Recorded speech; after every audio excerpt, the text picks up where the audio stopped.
Bonjour à tous, ça y est, on arrive dans les 3 dernières rondes, les rondes les plus importantes d'un tournoi. J'avais un ami qui disait toujours, si dans les 3 dernières rondes du tournoi, vous faites un score comme 2, 2,5 ou 3, hein, un score positif sur les 3 dernières rondes, votre tournoi ne sera jamais catastrophique.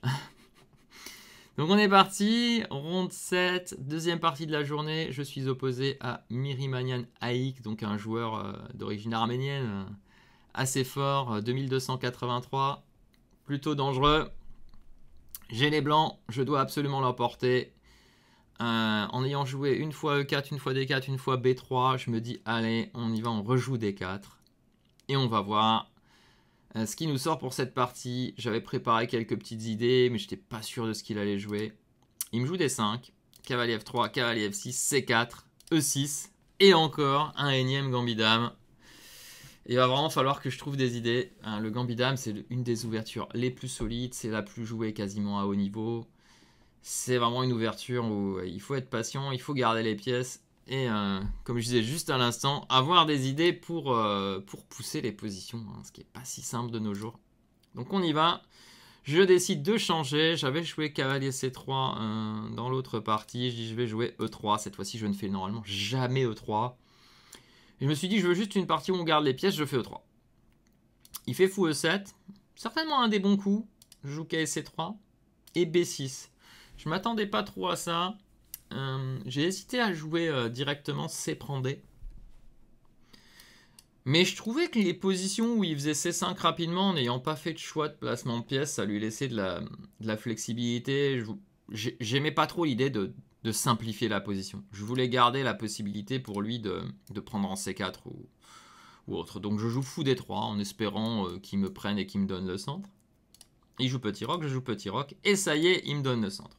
Dans cette position, j'étais plus ou moins content. Je me dis, je vais jouer fou prend, dame E2 et je vais pousser E4. Je joue fou prend C4. Il joue fou B7, très logique, hein, m'empêche de pousser E4. Et je joue dame E2 en lui disant, allez, j'arrive, je vais jouer E4. S'ensuit C5. Ici, j'avais deux idées.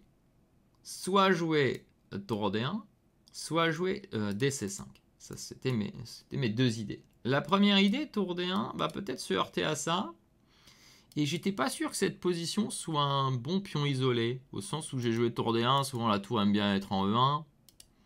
Il a déjà le fou en B7. Bon, j'ai peut-être des idées où je vais pousser un D5 rapidement. Bon, et la deuxième chose, c'est qu'il est peut-être toujours pas obligé de prendre, il peut me jouer KD7. Et c'est ça qui m'a un peu fait ralentir, parce que je me disais, dans ces positions, la seule idée, hein, parce que si on lui laisse le temps, il va prendre au bon moment, donc il faut y aller.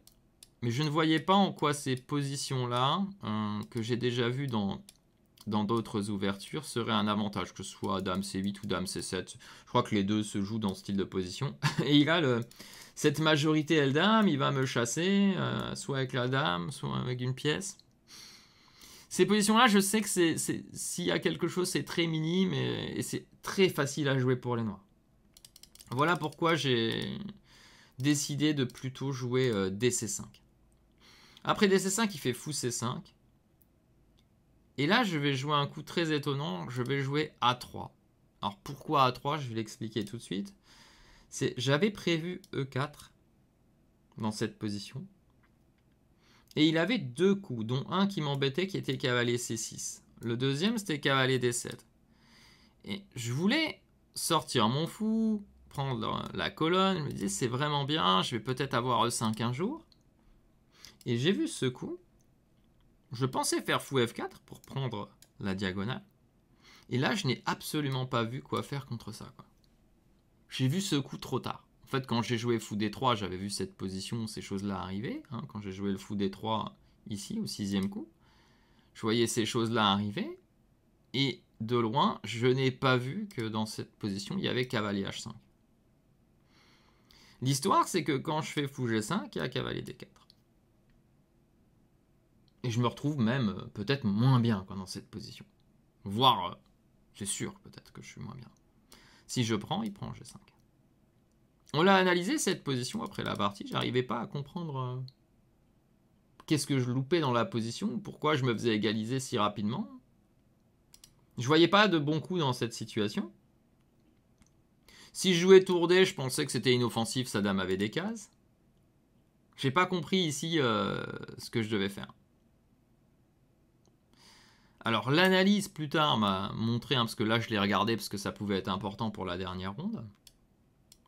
En fait, il y a des parties qui ont été jouées comme ça. Je sais plus exactement s'ils ont joué tour D1 ou quoi. Mais ça donne des avantages minimes qui ont été contrés par l'idée de F6 à un moment. En fait, ça a été contré, si je dis pas de bêtises, peut-être c'est tour D1 d'abord, je me souviens plus.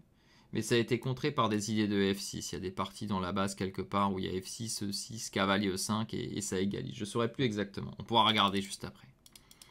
Et la deuxième chose, c'est quand vous ne trouvez pas sur ce coup. Alors a priori c'est E5 la seule tentative, mais déjà je n'ai pas trouvé ça. Et je voyais aussi ce coup et là aussi je ne trouvais pas. Je ne trouvais pas où était l'avantage. Et c'est là que je me dis que ma connaissance théorique est malheureusement pas assez poussée. Hein, vous voyez, ça c'est le problème, je pense, dans cette situation.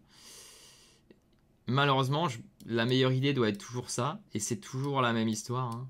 Ça va être toujours ce F6, je crois, qui égalise la position. Dans l'autre, je suis plus sûr de la position exacte, mais là, je crois que c'est ça qui égalise les positions, parce que ce pion ne va pas survivre. À vérifier, on vérifiera après, mais il me semble que c'est quelque chose comme ça.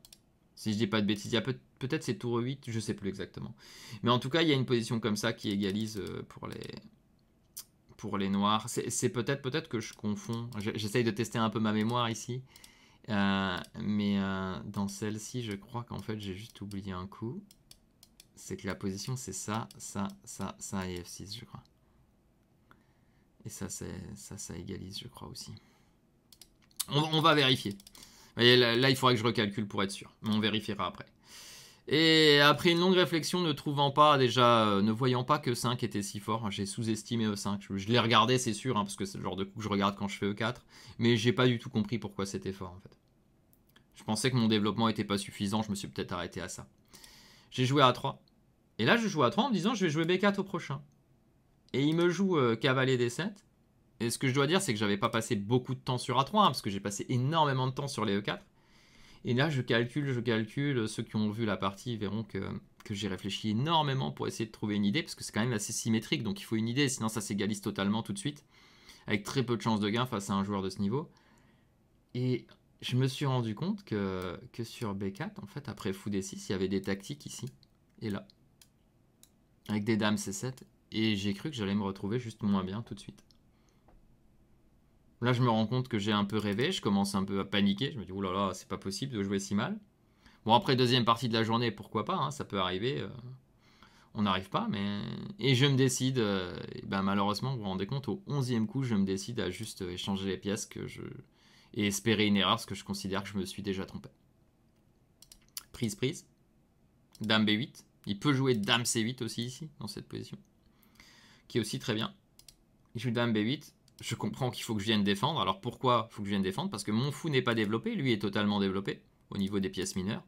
Et il va créer des menaces comme dans la partie cavalier E5.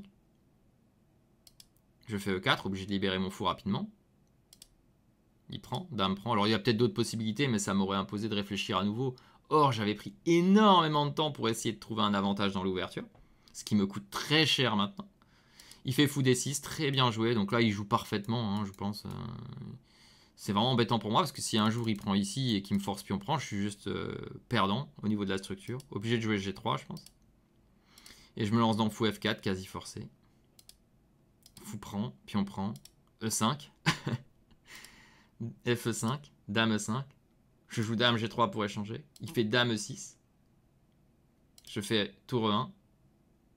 Et là, heureusement, il me propose nul, parce que je suis quand même un... Allez, donc position un peu plus difficile à jouer. Je pense que l'équilibre est là, mais je dois jouer un peu précis. Ça devrait aller, parce que lui, pour l'avantage, il faut qu'il joue très précisément. Et la partie termine nulle. Voilà. Encore un peu triste, mais pas assez de connaissances, quoi, je pense. Et mauvais calcul. Je calcule pas bien. Alors le gag dans cette partie, c'est qu'il m'a proposé nul, je crois, ici. Et bien sûr, vu la tournure de la partie, j'aurais aimé accepter nul. Sauf qu'il n'avait pas le droit de proposer nul, parce que c'est dans les règles. C'était proposition nulle, pas avant 20 coups, je crois. Et en fait, c'est ça qui est un peu le gag, parce que c'est bien hein, qu'il n'y ait pas de nul. Mais quand on a très mal joué, ce serait une porte de sortie pour nous. Et derrière, bah évidemment, au coup numéro 20, il y croyait, donc il m'a pas proposé nul. Il m'a proposé nul que 2 coups après, parce qu'il a cru que finalement, il a vu que je pouvais peut-être pousser mes pions et créer des menaces, et il a eu un peu peur peut-être. Mais c'est un peu la nulle interdite peut nous mettre des bâtons dans les roues dans le cas où ben, on passe à travers notre ouverture. Parce qu'avant, c'était c'était assez commun quand vous vous retrouvez moins bien, après l'ouverture, de proposer nul dans une position où vous êtes moins bien, en espérant que l'adversaire accepte pour pas être obligé de jouer des coups dans une position difficile. Et peut-être qu'il n'a pas encore remarqué que vous étiez mal, il a peut-être pas encore vu l'idée.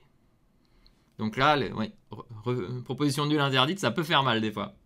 Voilà, donc une partie un peu catastrophique. Je vais vous montrer l'analyse là, parce que c'est très intéressant. J'ai vu, je crois que c'est même des parties par correspondance qui montrent la manière de faire nul sur le coup E5. Je vais retrouver avec l'ordinateur, je vais retrouver très facilement. Même s'il est un peu faible, je vais retrouver. Voilà, donc une ronde 7 décevante. Hein. J'enchaîne 4 nuls de suite, je suis vraiment pas content. Mais que faire? Que faire? Que faire? Ouais, 97, 97-2, je vous montre juste les erreurs, les gaffes en me déplaçant là. Et il a fait une imprécision, voilà. Juste 97-2, 97. Donc là, pareil, hein, comme d'habitude, je vais répéter un peu pour ceux qui ne suivent pas toujours, mais les évaluations sont très bonnes, or la partie est de qualité très mauvaise. Donc méfiez-vous de ces analyses toujours, je le répéterai jamais assez, je pense. Voilà, donc E3, je sais hein, que ça donne pas d'avantage de base. Fou E7, je pense que c'est le bon coup. Peut-être je devais prendre et changer la structure, hein, mais j'ai voulu jouer ce genre de position. Voilà, Dame 2, C5, bien joué. DC. Alors, tour D1. Le problème, c'est bien sûr qu'il y a BD7. Hein. Celle-là, je suis pas sûr, comme je dis, que ça donne quelque chose, mais qu'il y a BD7, vous voyez, ça donne rien. Rien de spécial. Alors, peut-être E4 dans cette position. Alors ça, j'y croyais pas non plus, je dois dire. Je dois vous dire, après que la dame qui va en C7, je pensais pas que c'était un avantage. Ok, bon, j'ai vu des positions que je peux saquer ici, mais je pense toujours que les noirs sont contents de ces positions. Donc, je pense pas que ce soit un avantage du tout. Je préfère jouer avec les noirs. Ça, c'est aussi quelque chose. Des fois, vous n'allez pas dans des positions parce que vous préférez clairement jouer la position avec les noirs. Hein. Et ça, vous voyez, ça donne rien du tout. D'ailleurs, il faut regarder en termes de tempo si j'ai pas perdu un temps dans quelque part. Parce qu'en fait, ça se voit dans les gambits dames acceptés. Dans les gambits dames acceptés, on prend directement en C4, vous voyez. Et là, moi, je vais fou D3, prends en C4. J'ai certainement perdu un temps. C'est pour ça que j'ai rien du tout. Et ça, c'est la seule idée. Donc. Et là, E4 était l'idée que je voulais jouer, vous voyez. E4, c'est l'idée. Et là, cavalier C6. Donc, je vais quand même vous montrer le coup que j'avais vu. Cavalier H5. Donc là, j'avais bien vu. Et sur fou G5, cavalier D4. Et je suis pas bien. Alors, si je dois jouer fou E3, je considérais que ça, c'était 0 avantage. Alors, peut-être je me trompe, mais je considérais que ces positions, notamment oui, avec dame F6, mais même peut-être dame fou prend est certainement OK aussi. Tous les coups ont l'air OK ici, quasiment. Enfin, tous les coups logiques. Hein. Mais dame F6, oui, certainement, c'est le meilleur. Hein, pour jouer la case F4 tout de suite. Hein. Je suis obligé de jouer G3, j'imagine. Fou prend, dame prend, KE5, il joue les cases. J'y croyais absolument pas. Peut-être que j'ai tort, mais son fou est fort. Et les autres coups, à part E5, ne marchent pas. Voilà, et ça, c'était la première ligne. Donc ça c'était bien tour D1. Dame C7, vous voyez. Alors si je prends D5, je considère que ça, c'est rien. Hein. Tour à D8, je crois qu'avec ce pion trop avancé, je considère que c'est... Sur un bon ordinateur, je pense que ça va égaliser. Mais peut-être c'est ce qu'il fallait regarder. Mais bon, comme je n'ai même pas regardé, je peux pas dire. Oui, et si je joue fou D3... Oui, ça va être F6, vous voyez. F6, 6, tour E8, c'est ça. Ou tour FE8, vous voyez, F6, tout ça, ça va égaliser facilement. Il est bien placé, ses pièces sont bien développées.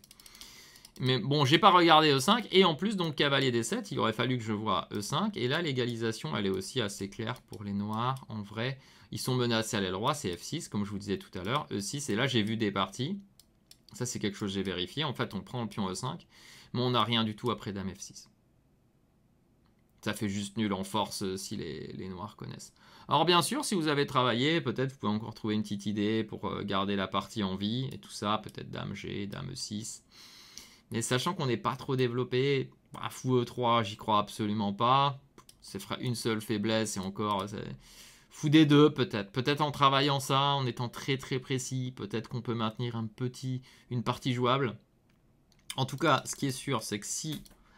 vous échangez tour F6, fou D2. Vous pouvez jouer celle-ci aussi. Mais pense pas que ce soit quelque chose de fantastique. Alors ça reste jouable, voilà. Mais c'est ce qu'il fallait jouer. Mais je crois que sur un bon jeu noir, ça fait quand même nul. Mais il aurait dû au moins, vous voyez, si j'avais vu E5, il aurait dû trouver ça. Malheureusement, je ne l'ai pas vu. Et enfin, si on va voir la partie, je pense que la partie est vraiment pas intéressante. Mais voilà, au moins vous avez l'aspect critique de la ligne. Dame prend, dame B8, voilà, dame C8 était intéressant. Je pense que ça c'était intéressant. Et là, vous voyez qu'il y a E5 bien joué. Bon, il y a peut-être une petite égalisation meilleure pour moi. Vous voyez ici, je suis un peu... Je suis fou F4 et je suis un tout petit peu moins bien. E5, c'est bien joué. Hein. E5, c'est extrêmement bien joué. Peut-être, ouais, ici, j'ai hésité F5 et tout, mais je me suis dit, ouais, il va venir avec une tour en D4. Je me suis dit, oh là là, tour D8, tour D4. J'y croyais pas. Et donc, j'ai joué ça. Et là c'est un tout petit peu mieux pour les noirs, mais sans plus. Il faut que je trouve E5, mais... pour égaliser totalement, soi-disant, avec une histoire de KB5, mais F4, je pense, s'il joue pas parfaitement, ça va aller très bien aussi. Voilà, donc déception pour cette ronde 7. Maintenant, objectif, sauver le tournoi dans les 2 dernières rondes en faisant 2 victoires. On va voir si j'ai réussi à faire ça. À demain pour la ronde 8.